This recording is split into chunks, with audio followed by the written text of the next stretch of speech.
Gamers often know this too well. Sometimes in dreams, people may see the games they played earlier that day.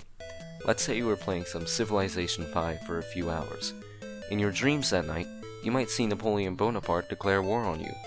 This is known as the Tetris Effect, as it was first observed with players of the game Tetris.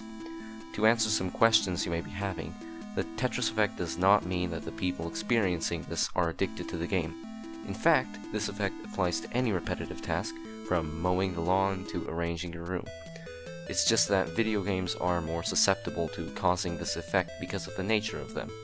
The Tetris Effect happens because your brain is learning a new skill through repetition, and it relies on the constant repetition of the skill to master it. Because of this, your brain will try to practice this skill on other aspects of life, causing dreams or even hallucination about the subject. Often the skill is completely useless, but it's still being practiced by your brain throughout the day and night.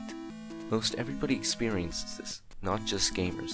BBC writer and psychologist Tom Stafford has a theory of the Tetris Effect and how it is caused by our deep-seated human need to tidy up. He uses pool as an example, writing that the first person makes a mess, and then the players take turns putting the balls into the pockets in a very particular order. Tetris adds another layer to this, as the player must constantly tidy up new blocks falling from the sky into layers as neatly as possible.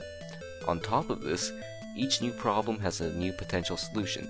This repetition continues until the player messes up, making Tetris the perfect candidate for this Tetris Effect. The Tetris Effect may also have positive effects for those suffering from PTSD. PTSD stands for Post-Traumatic Stress Disorder and afflicts people who have gone through serious traumatic events like soldiers or refugees. The disorder causes jarring, stressful images and flashbacks to the traumatic experiences. Video games like Tetris have been shown to reduce the number of flashbacks experienced by a significant amount.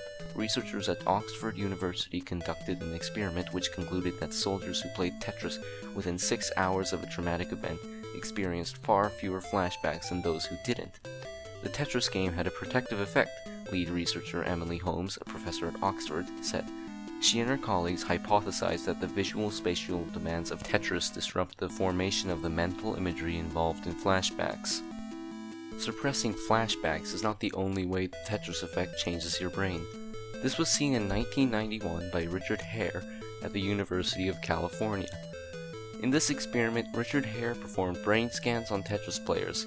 Hare found that when the game was faster, making decision-making harder, the brain requires less energy. This seems backwards. You would think that the harder the level, the harder your brain has to work.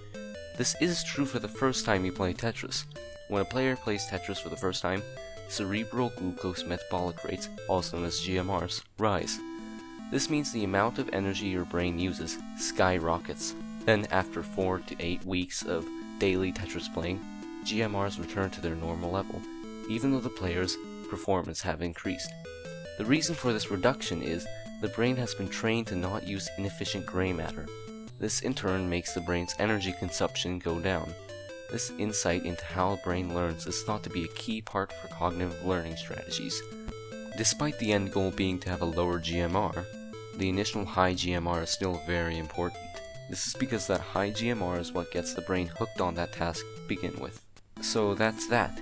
Next time you have a dream about the video games you play, or as is shown, any repetitive task, don't worry that you're addicted. It's simply your brain practicing the skills it thinks will be useful.